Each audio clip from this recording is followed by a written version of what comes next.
안녕하세요. 뉴스반장입니다. 저 대통령 좋아했습니다. 시키는 거 다 하고 싶었습니다. 근데 그 명단을 보니까 그거는 안 되겠더라고요. 위원장님 집에 가셔서 편안하게 가족들하고 저녁 식사하고 TV 보시는데 방첩사 수사관과 국정원 조사관들이 뛰어들어서 수갑 채워서 벙커에 갖다 넣었다. 대한민국이 그러면 안 되는 거 아닙니까? 그런 게 매일매일 일어나는 나라가 하나 있습니다. 어디? 평양. 그런 일을 매일매일 하는 기관 어디? 북한 보위부. 이상입니다. 다시 봐도 놀라운 이 장면.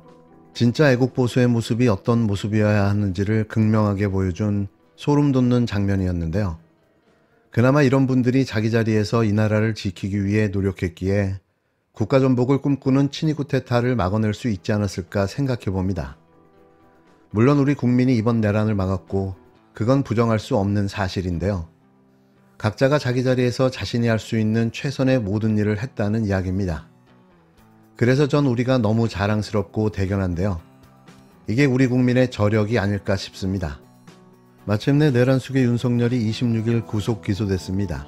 너무나도 오랜 시간이 걸렸는데요. 상황에 따라 다르겠지만 일반 범죄자에 비해 피고인 윤석열은 체포에서 구속, 수사 기소까지 무려 54일이나 소요됐습니다.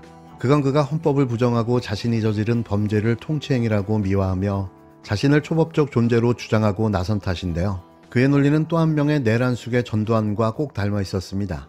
그의 이런 헌법 파괴적 발상이 현실 부정과 자기 합리화로 법치의 도전이라는 최악의 모습으로 보여졌는데요. 하지만 결국 그는 자신이 몸담았던 친정 검찰에 의해 자신이 국정농단으로 구속했던 박근혜와 똑같은 방식으로 구속 기소되고 말았습니다.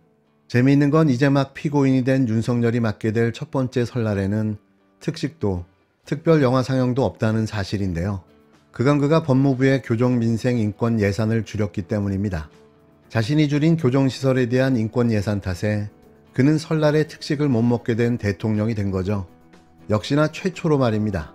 윤석열은 이번 계엄이 국회의 폐악질을 국민께 알리려고 한 경종이었다며 대통령의 통치행위다, 내란죄가 아니라고 부인해왔는데요. 그러나 검찰은 내란죄가 맞고 그 정점에 내란 숙의 윤석열이 있다고 판단했습니다. 이번에 윤석열을 기소한 공소장을 보면 검찰은 윤석열의 계엄 모의가 작년 3월부터 시작됐다고 보고 있는데요. 윤석열은 당시 서울 삼청동 안가에서 김용현 당시 경호처장, 신원식 국방장관, 조태영 국정원장 등에게 시국이 걱정된다며 비상대권을 통해 헤쳐나가겠다고 말했다는 겁니다. 8월에는 김용현, 여인영 등 이른바 충암파와 자리를 갖고 정치인과 민주노총 관계자들을 언급하며 비상조치권을 사용해 이 사람들에게 조치를 해야 한다고 계획을 구체화했는데요. 11월부터는 윤석열이 계엄 준비를 본격화했다는 게 검찰의 판단입니다.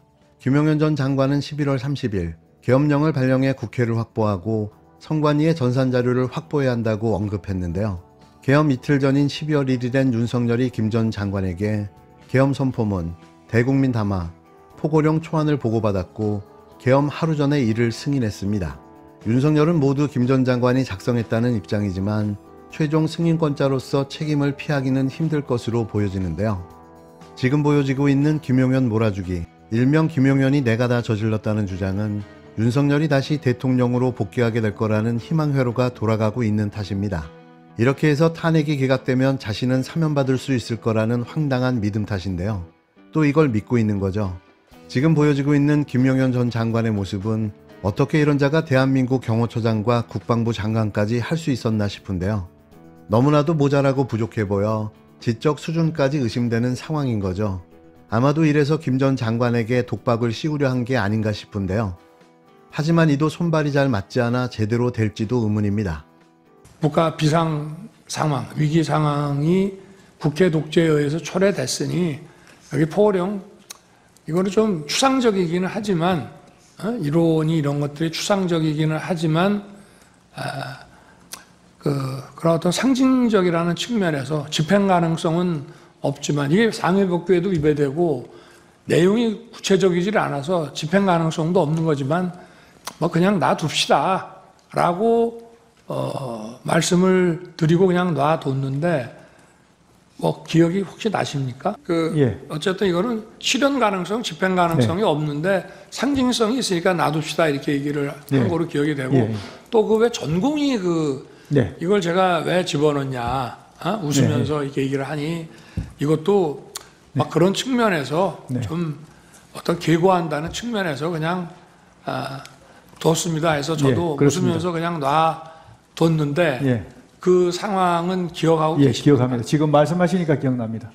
윤석열 측은 이번 계엄이 국회 폐악질에 대한 국민한테 경종을 울리는 차원으로 법적으로 문제가 없고 대통령의 통치행위라 사법심사 대상도 아니라고 주장하고 있는데요. 하지만 검찰은 윤석열이 위헌 위법한 계엄령 선포로 무장한 군과 경찰을 동원해 국회를 봉쇄하고 주요 정치인과 선관위 직원을 영장 없이 체포하려 했다고 판단했습니다. 국헌 논란을 목적으로 폭동을 일으킨 내란죄가 맞다는 건데요. 하지만 내란 수기 윤석열은 아직도 자기만의 세상 속에서 자신의 무죄를 주장하고 있는 겁니다. 분명한 자기 확신범이 맞는 거죠. 이제 곧 설날입니다.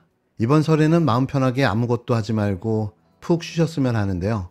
이럴 때라도 쉬어놔야 합니다. 워낙 다이나믹한 대한민국이기에 또 무슨 일이 어떻게 일어날지 모르기 때문인데요. 혹시나 해서 드리는 말씀입니다.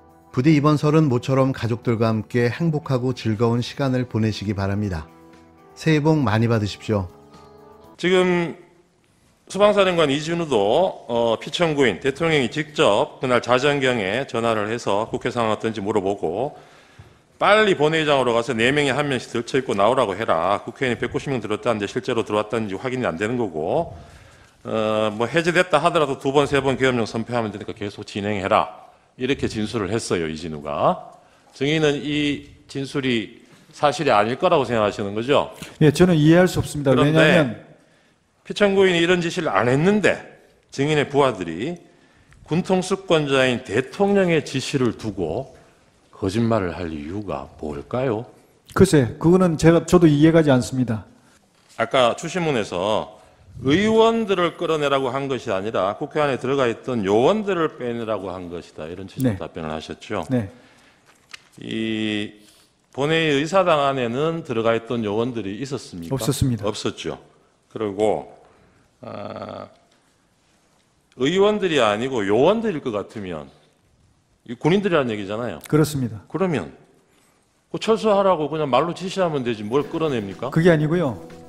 지금 이제 우리 군병력들 요원들하고 국회 있는 직원들하고 이렇게 지금 밀고 당기고 하면서 굉장히 혼잡한 상황이 있어가지고 제가 그 상황을 보고 받는 순간 야 이거 잘못하다가 알겠습니다. 압사 사고가 나겠다. 네네. 그래서 이렇게 되면 국민의 피해도 생기지만 우리 장병들도 피해가 생기니까 네. 일단 빼라. 예, 그래야만 알겠습니다. 이게 충격이 완화될 수 있지 않냐. 알겠습니다. 그 얘기입니다. 예.